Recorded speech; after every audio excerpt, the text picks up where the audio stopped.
Hi friends! ఈ కథ మీకోసంలో ఈరోజు మనం చెప్పుకోబోయే నీతి కథ ఏంటో తెలుసా? బంగారు గోవు బుద్ధిలేని గోపి. హాయ్ చుట్కీ. హాయ్ చోటు, చెప్పు. ఏం లేదు చుట్కీ, మన ఈ కథ మీకోసం వాళ్ళు కథలు పెట్టడానికి ఎంత కష్టపడుతున్నారు. కథలు చెప్తున్నారు, ఎడిటింగ్ చేస్తున్నారు, మంచి మంచి కంటెంట్ ఇస్తున్నారు, ఇంకా మోటివేషనల్ కోట్స్ కూడా పెడుతున్నారు. అవును చోటు, మరి సబ్స్క్రైబర్స్ ఎందుకు చుట్కీ ఇంత తక్కువ ఉన్నారు వీళ్ళకి? ఫ్రెండ్స్, మరి మీరు కూడా వీళ్ళకి సపోర్ట్ చేయండి.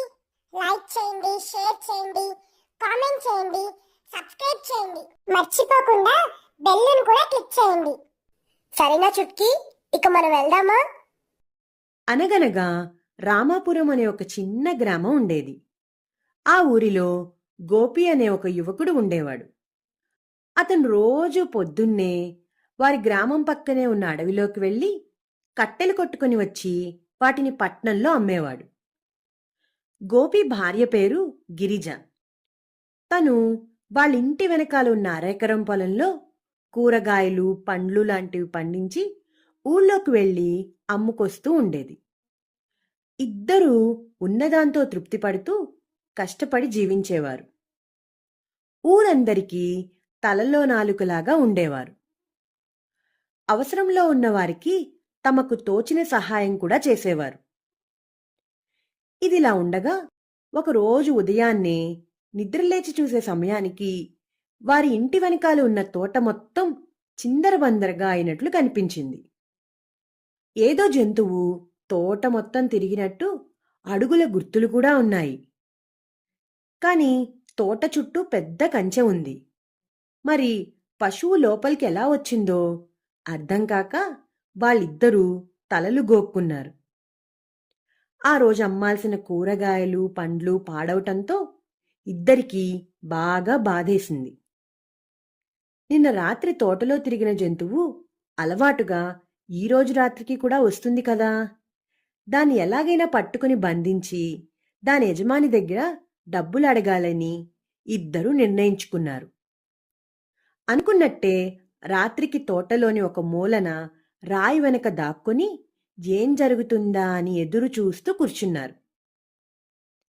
సరిగ్గా అర్ధరాత్రి దాటిన తర్వాత ఊరంతా గాఢ నిద్రలో ఉన్నప్పుడు ఆకాశంలో ఒక ఆకారం కనిపించింది. ఆ ఆకారం ఏదో తెలియని కాంతిని వెదజల్లుతోంది. అది గోపి తోటవైపే వస్తుంది. అది చూసి ఇద్దరూ గజగజా వణికిపోయి ఒకరినొకరు గట్టిగా పట్టుకుని కూర్చున్నారు. కాసేపటికి ఆ ఆకారం మరింత దగ్గరగా వచ్చింది. అప్పుడు దాన్ని స్పష్టంగా చూశారు. అది ఒక ఆవు అని, దానికి 2 రెక్కలు కూడా ఉన్నాయి.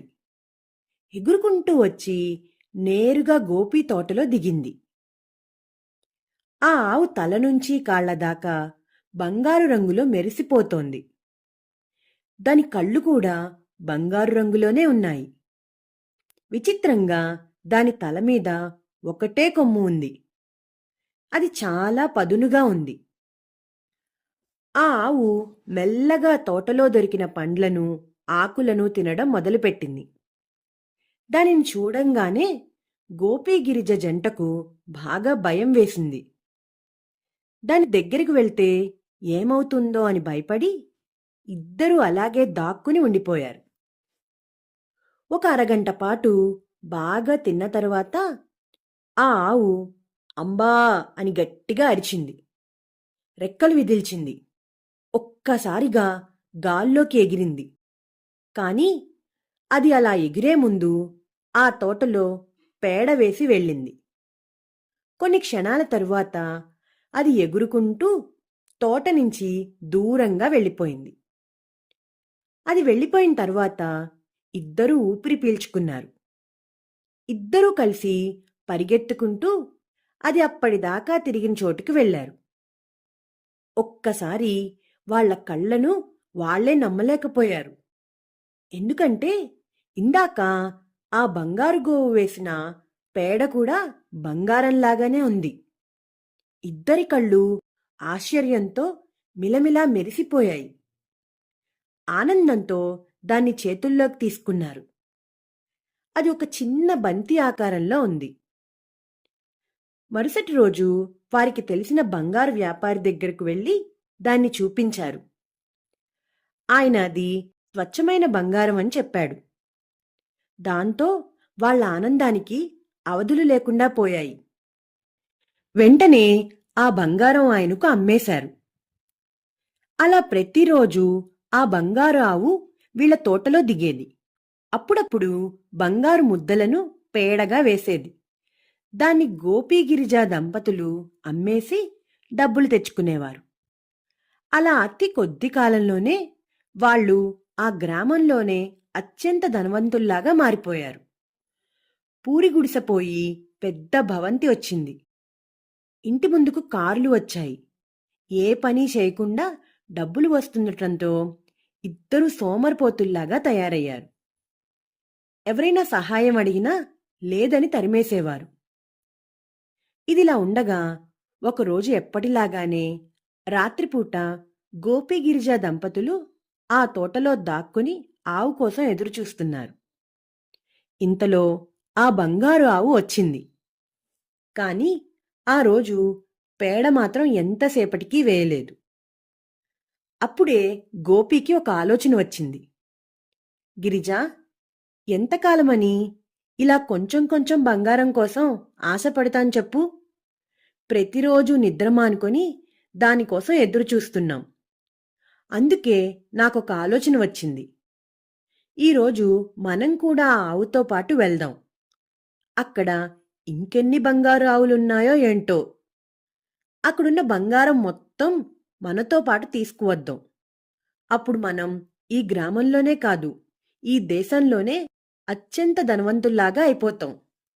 అప్పుడు ఇలా ప్రతిరోజు దానికోసం ఎదురుచూడాల్సిన పని కూడా లేదు అని అన్నాడు. అది వినగానే గిరిజకు కూడా ఆశ పుట్టింది.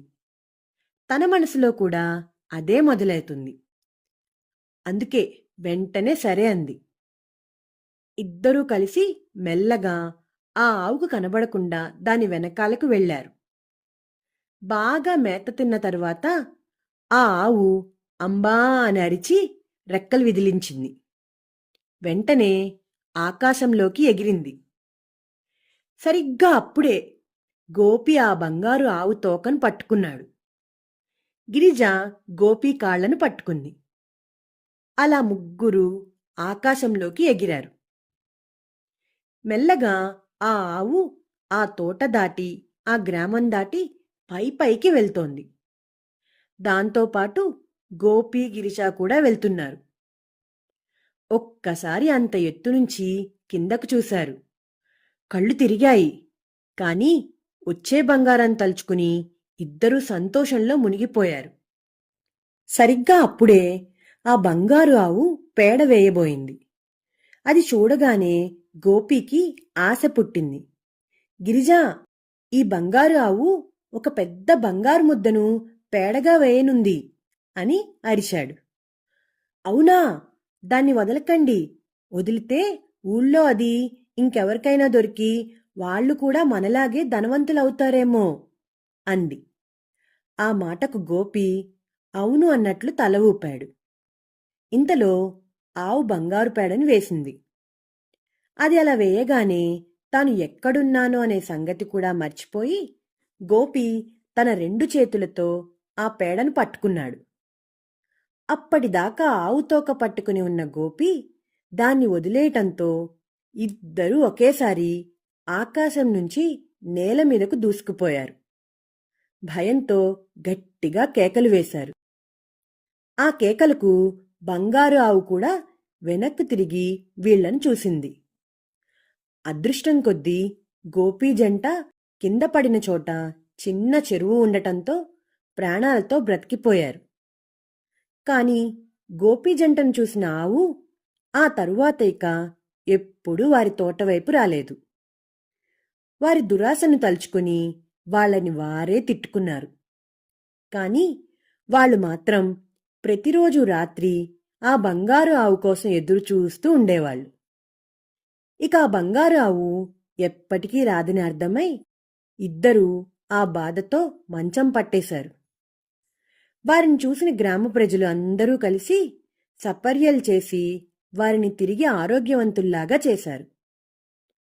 ఆ సంఘటనతో గోపి దంపతులకు బుద్ధి వచ్చింది. అత్యంత ధనవంతులంటే డబ్బు సంపాదించటం కాదు, నలుగురు ఆప్తులను సంపాదించటం అని తెలుసుకొని తమ దగ్గర మిగిలిన సంపదతో అందరికీ తిరిగి సహాయం చేయసాగారు.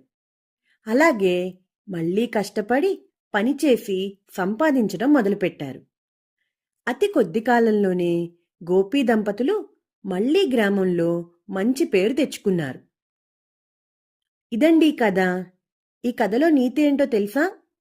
దురాశ దుఃఖానికి చేటు. సరిగ్గా చెప్పారు.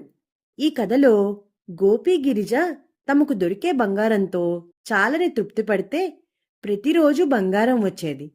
కాని దురాశతో మొత్తం బంగారాన్ని దోచుకోవాలని చూశారు. చివరికి ప్రాణాల మీదకి తెచ్చుకున్నారు. అదృష్టం బాగుండి ప్రాణాలతో తప్పించుకున్నారు. ఆ తర్వాత తమ తప్పు తెలుసుకొని మంచి పేరు తెచ్చుకున్నారు. మీరు కూడా అలా దురాశ పడకండి, తరువాత బాధపడకండి. మీ దగ్గర ఉన్నదాంతో నలుగురికి సహాయం చేయండి. ఈ కథ మీకోసంలో ఈ కథ మీకు నచ్చిందా పిల్లలు? నచ్చినట్టయితే లైక్ చేయండి, షేర్ చేయండి, కామెంట్ చేయండి, ఇంకా సబ్స్క్రైబ్ కూడా చేసుకోండి. గంట కొట్టని వాళ్ళు కూడా గంట కూడా